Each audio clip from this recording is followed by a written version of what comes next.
So this has been a fun little series, and I've had a lot of fun answering this one question for you guys and trying to help you solve this problem. So in 2 previous videos, we covered the reasons why your hydrangea isn't blooming, and I'm going to put links to those videos down in the description below, so you should go check them out if you haven't seen them yet. And I told you in those 2 videos that I believe we've solved your problem, and if you believe you've answered both of those questions and we still haven't solved your problem, come back, ask me again, I'll be stumped, but we'll eventually get to the bottom of it. Well, this time I didn't get somebody who was stumped or couldn't solve the problem, but I did get 2 messages from people telling me exactly what they do to get massive, beautiful blooms on their hydrangea year after year, and I wanted to share them with you guys right here, right now, in part 3. So let's quickly recap. In the first video, we talked about why your hydrangeas wouldn't bloom, and the reason was because you've got the wrong hydrangea for your zone. And if you guys go watch that video, you might be a little bit dumbfounded and stand back, look at your own hydrangeas and say, why didn't I think of that sooner? In the second video, we talked about nutrients. If you are blasting your hydrangeas with lots of high nitrogen fertilizer, then there's a good chance you're promoting a ton of green vegetative growth, beautiful growth, but this locks out other nutrients and you won't get those big, beautiful blooms that you're looking for. So if you watched video 1 and 2 and you solve those problems and you realize that those 2 things are already complete and those aren't your problems, let's look at this. So number 1 comes from Roshan Advani, and I hope I said that name right, but here we go. I had the same problem with my hydrangeas. 3 years ago, I had a beautiful bloom, and after that, just lush green leaves and no flowers. I read somewhere to add bone meal to the soil, and I did so in the end of winter/spring.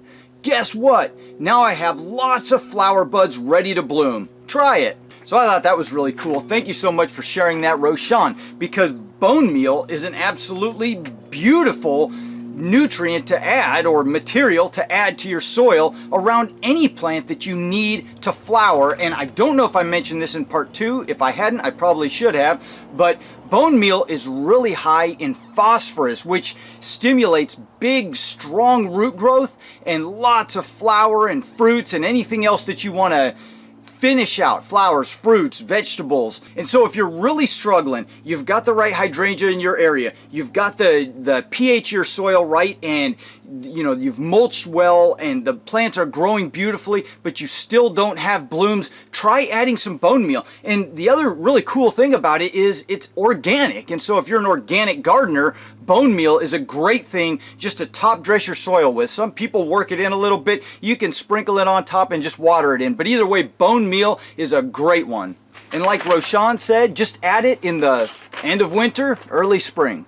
Now the second comment was a really important one, and the nutrient that they suggested wasn't necessarily geared towards roots and fruits, but what it does, it's almost like a vitamin in the human body. What it does is it helps all of the other nutrients to work well. It's a catalyst to get that plant to be able to use other nutrients in better ways to do what they need to do. So the next one comes from Kate. It says, I live in southeastern Kentucky, zone 6.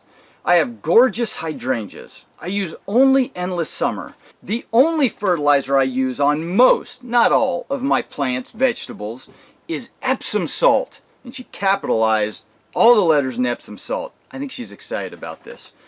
That is 100% my secret. I put Epsom salt around, not on, the base of my plants and shower with water. I also only mist my plants. I never use a shower setting on any of my plants unless watering the base. Epsom salt has 100% made my hydrangeas grow quicker, larger, more colorful, along with gorgeous green, healthy leaves. The salt helps increase the chlorophyll of the plant, producing more energy and gorgeous blooms. Man, Kate, I really appreciate you writing that because you make a very good point. So Epsom salt, the 2 main ingredients of Epsom salt that really help plants is magnesium and sulfur.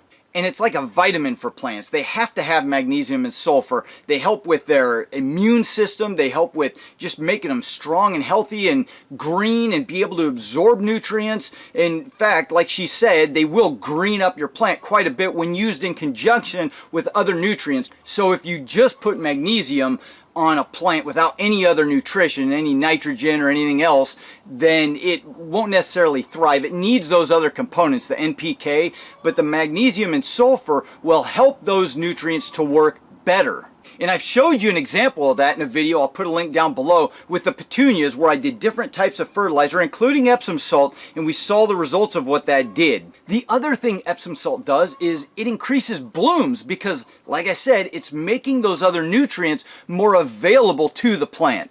So if you guys are struggling with your blooms, put a little bone meal around the base of them and give Epsom salt a try. I know it's going to help you guys in your endeavor, in your search for bigger and more beautiful and more consistent blooms.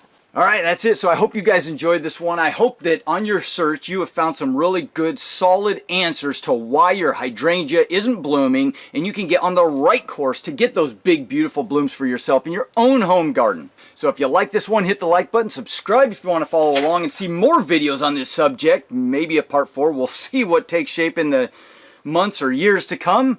Have a fantastic week, guys, and I'll see you in the next video. Adios.